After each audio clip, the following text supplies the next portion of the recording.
Enfant de Dieu, que le Seigneur te bénisse. C'est une région de ta voix de me bénir et combler dans le nom suprême de Jésus de Nazareth. C'est encore bien et bien l'ambassadeur de Jésus de Nazareth, l'apôtre Jésus au fond de me bénir et combler au nom suprême de Jésus. Ce matin, par la grâce de Dieu, je vais enseigner sur un thème précis. Sépare-toi de l'autre. Genèse chapitre 12, le verset 1 à 4, la parole d'Éternel déclare: L'Éternel dit à Abraham, va-t'en de ton pays, de ta partie, de la maison de ton père, et va dans le pays que moi, l'Éternel, je te montrerai. Je ferai de toi une grande nation et je te bénirai. Je rendrai ton nom grand et tu seras une source de bénédiction. Je bénirai ceux qui te béniront et je maudirai ceux qui te maudiront, et toutes les nations de la terre seront bénies à toi. Et au verset 4, Abraham partit comme l'Éternel lui avait dit, et Lot partit avec lui. Et Abraham était âgé de 75 ans lorsqu'il partit de Charan. Genèse chapitre 13, le verset 14 au verset 16, la Bible déclare tout de même: L'Éternel dit à Abraham après que Lot fut séparé de lui: Lève les yeux du lieu où tu es, regarde vers le nord et le midi, vers l'Orient et vers l'Occident, car tout le pays que tu vois, je te le donnerai à toi et à ta postérité pour toujours. Je rendrai ta postérité comme la poussière de la terre, en sorte que si quelqu'un peut compter la poussière de la terre, ta postérité aussi sera comptée. Lot étant le neveu d'Abraham, il y avait une nécessité attachée à la séparation. Abraham avait impérativement besoin de se séparer de Lot afin d'accomplir sa destinée. Quelles sont donc les raisons pour lesquelles Abraham était obligé de se séparer de Lot? La première raison pour laquelle Abraham devait se séparer de Lot, c'est déjà à cause de son propre nom. À cause de son nom. Le nom Lot veut dire le voile. Toutes les fois que tu as un Lot attaché à ta vie, un Lot agrippé à ta vie, un Lot qui marche avec toi, impérativement ta vie et ta destinée seront trouvées voilées. Et fais attention aux Lot. Ce sont des personnes qui viennent voiler ta vie, voiler ta destinée. Aussi vrai que Dieu t'a appelé, aussi vrai que Dieu t'a mandaté à marcher et à courir avec lui, lorsqu'il y a un Lot dans ta vie, il n'a qu'une seule mission, celle de voiler ta destinée.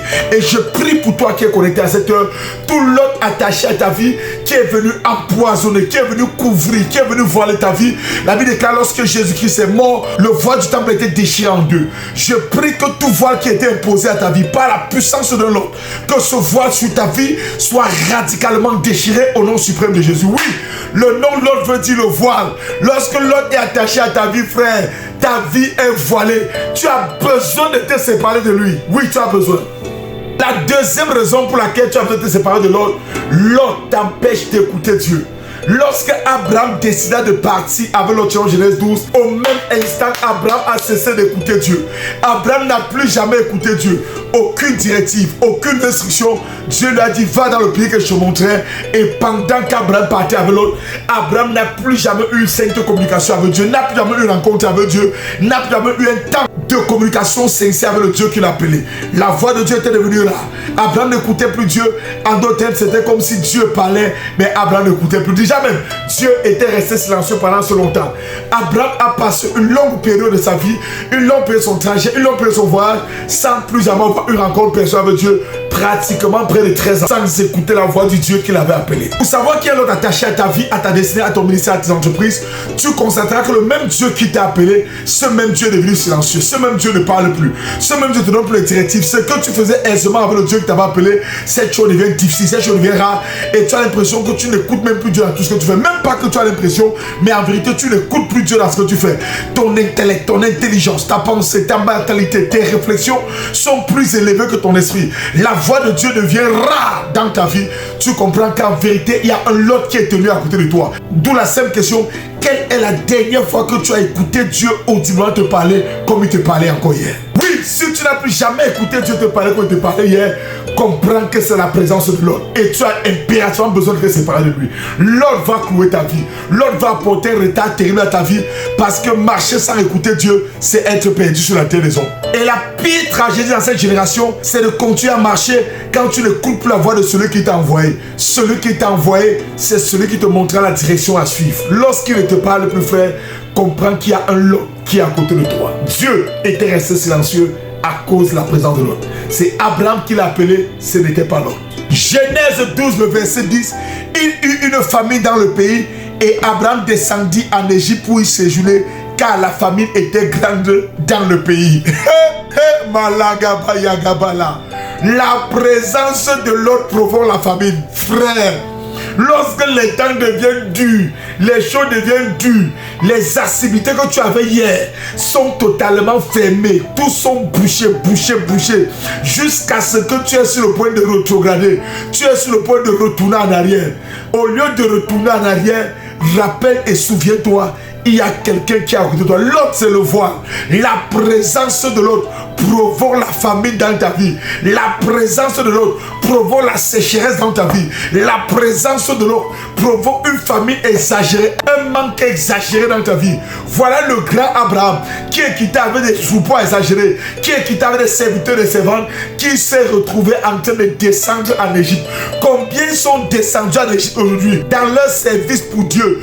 Combien servent Dieu avec des compromissions exagérées? Combien sont devenus des crémondains? Combien sont en train de servir Dieu le matin et le soir ils sont en Égypte à cause de la famine, à cause de la compromission, à cause des difficultés?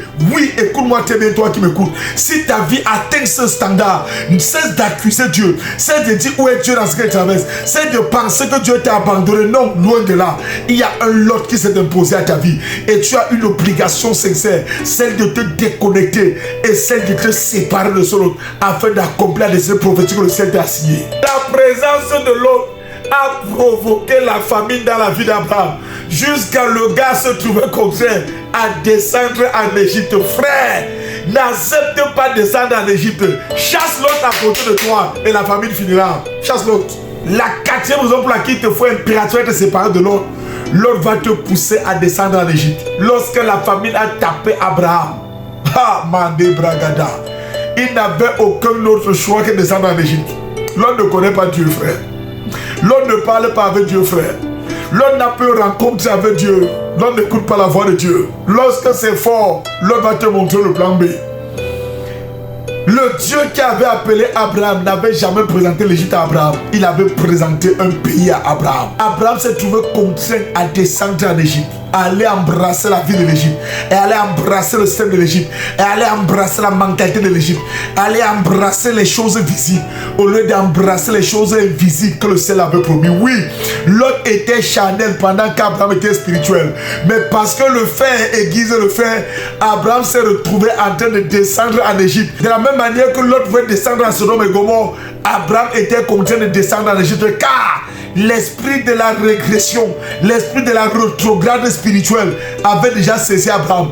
Il y a des personnes que lorsqu'ils entrent dans ta vie, la régression te saisit, la rétrograde te saisit, le retour en arrière te saisit. Bien que tu les appelles frères ou sœurs, leur présence régresse ta vie. En d'autres termes, leur présence n'apporte aucun plus à ta vie, mais elle diminue seulement ta vie. Fuis ces gens, c'est pas toi, ce sont des lots attachés à ta vie. Le lot de ta vie, c'est qui? La cinquième raison. Le lot de ta vie, c'est la personne dont sa présence va te pousser dans l'adultère. Sa présence va te pousser dans le péché. Il y a des personnes qui, soi-disant frères, à cause de leur présence, le péché n'est dans ta vie. À cause de leur présence, les passions charnelles se réveillent. L'autre est spécialiste à tout à ses propres filles, n'oublie pas ça. On va dire non, il a bu le vin, il a saoulé. Même si tu bois le vin, tu saoules, tu couches avec une femme aujourd'hui. Demain, tu couches avec une autre. Tu dis que tu n'es pas au courant que tu as couché avec deux femmes.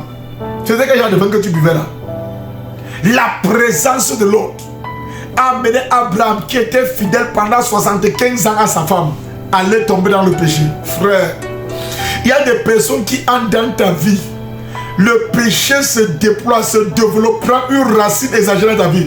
Le péché commence à gonfler d'une manière exponentielle en toi. La passion pour le péché naît. Comprends que c'est l'autre. Fais attention à cet objet, je t'assure. Si la présence dans ta vie stimule les passions charnelles en toi, comprends que c'est l'autre de ta vie. Fais attention. Lorsque la présence d'une personne n'est pas un booster spirituel, n'a pas la capacité de suivre une passion spirituelle dans ta vie, mais suscite par contre une passion charnelle exagérée, comprends que cette personne c'est l'autre de ta vie. Fais attention à cela, il va te détruire. L'autre te fera entrer dans les choses que tu ne vas t'en sortir, je te dis vrai. Il va te pousser dans le péché à toi, tu t'en sortiras par l'autre. Abraham, tu as la promesse d'Isaac sur ta vie. Qu'est-ce que tu fais avec Agar jusqu'à me sortir l'Ismaël, alors que c'est Isaac qui est la promesse de Dieu pour toi? La présence de l'autre t'a fait convoiter une autre femme, une autre petite fille, une autre jeune fille, jusqu'à oublier ta belle épouse Sarah, parce que l'autre aime les petits enfants, il aime les petites filles. Là où il n'y a pas petite fille, ces deux filles vont souffrir. Je te dis, fais attention à l'autre. Si tu ne crois pas, Lorsque les deux hommes, ou encore les deux ans sont venus chez Lot, les habitants de Sodome ont demandé que fais-nous sortir ces hommes. Lot a proposé ses propres filles à ces gens. Il a proposé ses filles, il dit que non, laissez-les, mais couchez mes propres filles. Frère, Lot est... Ah, pardon. Genèse 13, le verset 5. Lot qui voyageait avec Abraham avait aussi des brebis, des bœufs et des tentes. Frère, lorsqu'ils quittaient la maison de leur père, Genèse 12, Lot n'avait rien. Genèse 13, le verset 5, Lot est déjà propriétaire, a déjà des choses avec lui. D'où la simple question, Lot, tu as pris ça où en chemin? L'esprit de Lot, c'est quel esprit? L'esprit de Lot, ce sont des bandits qui sont autour de toi. Des gens qui profitent de toi pour s'enrichir. Il sort de la maison de son père, il n'a rien. Mais en chemin, Lot a déjà les mêmes biens que tu as. La même quantité de choses que tu as. Lot vient avec toi, il n'a rien au commencement. Mais il t'appauvrit en chemin. Il te vole en chemin pour s'enrichir. Fais attention à l'autre. Ce sont des gens qui sont avec toi avec une seule intention. Celle de te piller, celle de te ruiner, celle de te voler. Matin, midi, soir. Ce sont des lots, ceux-là-ci. Genèse 13, le verset 7. Il y eut querelle entre les bergers des troupeaux d'Abraham et les bergers des troupeaux de Lot. Les Cananéens et les Phérésiens habitaient dans le pays. Qui est Lot? Lot, c'est la personne qui provoque des disputes entre tes bergers et ses bergers. Lot, tu es le neveu d'Abraham. Abraham, c'est ton père. Comment se passe-t-il que tes employés, tu es les employés de ton père et tu ne fermes pas la bouche? Ça s'est passé où ton père s'en connaît. L'autre, quand tu quittais la maison de ton père, tu n'avais aucun berger, tu n'avais aucune brebis. Mais en chemin, tu as eu des brebis jusqu'à voir des bergers. Tu as eu des brebis jusqu'à voir les bergers avec toi. Et ils sont même allés jusqu'à se disputer avec les bergers de ton père Abraham. Jusqu'à se disputer avec eux. Ça se passe comment l'autre? L'autre, c'est l'instigateur de la rébellion. Souvent, tu vois deux clans se rebeller. Derrière ces clans, il y a une personne qui instige cela. Dans la rébellion des bergers d'Abraham et des bergers de Lot, c'était Lot l'investigateur. Parce qu'après avoir pillé Abraham, il était temps qu'il fasse chemin seul. Il fallait que la guerre commence entre les bergers de Lot et les bergers d'Abraham. Il a incité ses bergers à se révolter contre les bergers d'Abraham. En tant que fils d'Abraham, en tant que neveu d'Abraham, il était censé stopper ces non-sens. Et la Bible nous a prouvé, Abraham lui a dit, choisis donc ton chemin. Parce que je sais Lot, que s'il y a eu cette histoire et que tu n'as pas parlé, c'est parce que c'est toi le problème dans ça. C'est toi la cause de ça. Qui est Lot dans ta vie? C'est pas toi de lui. C'est celui qui vit avec une mentalité égoïste. Abraham dit à Lot, le pays est grand. Choisis où tu veux aller. Fils, assieds-toi, tu m'écoutes. Comment ton père te dit choisis où tu veux aller? Tu choisis avant ton père si tu n'es pas un sorcier. L'égocentrisme total. Il a dit j'ai choisi cette vertu, j'ai choisi cette contrée. Écoutez un sorcier. Depuis quand le fils choisit avant le père? Depuis quand le fils choisit et laisse le désir au père? Depuis quand le fils est le premier à choisir? Attends, ton père Lot, Abraham avait compris la limitation. Je parle à un fils parce que moi je suis le fils d'un père et j'ai des fils sur moi. Le jour où ton père te dit de faire un choix, comprends que c'est une épreuve pour voir le type de cœur que tu as, pour voir le genre de personne que tu es devenu, pour voir la malice qu'il y a dans ton cœur. Mais tu vas m'écouter aujourd'hui. Mais avec le temps, tu comprendras ce que je dis. Que Dieu te bénisse. Qui sont les Lot? Ce sont des personnes qui marchent avec toi et ont le semblant de sainteté. À ton absence, ce sont des ivrognes exagérés. Genèse 19, 32 à 33. Lot va dans les cavernes et boit le vin jusqu'à saouler. Lot. Avec Abraham, ton père, on n'a jamais entendu que tu as bu. Le jour où tu es séparé d'Abraham, c'est là où ta véritable nature se révèle. Fais attention à ce genre de frères. Des gens qui ont l'apparence de la piété, mais rien de Dieu. Il y a des choses qu'ils ne font pas parce que tu es là. À ton absence, ils le font dans ton dos. Alors, avec Abraham, tu n'as jamais bu. Mais loin d'Abraham, il faut international. Je prie que Dieu te sépare de l'autre. Qui est l'autre? Qui est l'autre? Que Dieu te sépare de l'autre. C'est ma prière pour toi. Que Dieu te bénisse ce soir, t'aime de tout cœur. Ne me critique pas. Et même si tu es l'autre dans ma vie, si tu es l'autre dans la vie de qui que ce soit, dans la vie de quelqu'un qui m'écoute, que Dieu t'enlève au loin de ces personnes, au nom suprême de Jésus. Je prie que toute personne qui est connectée, que tout l'autre qui a été assigné à ta vie, dans l'outil de réduire ta destinée, d'éteindre ton histoire, de voiler ta vie, que par l'effusion du sang de Christ, tu sois radicalement séparé de ce nom, au nom suprême de Jésus. La main de Dieu est sur toi. Demeure béni. Que Dieu te bénisse. Je t'aime de tout cœur. Shalom.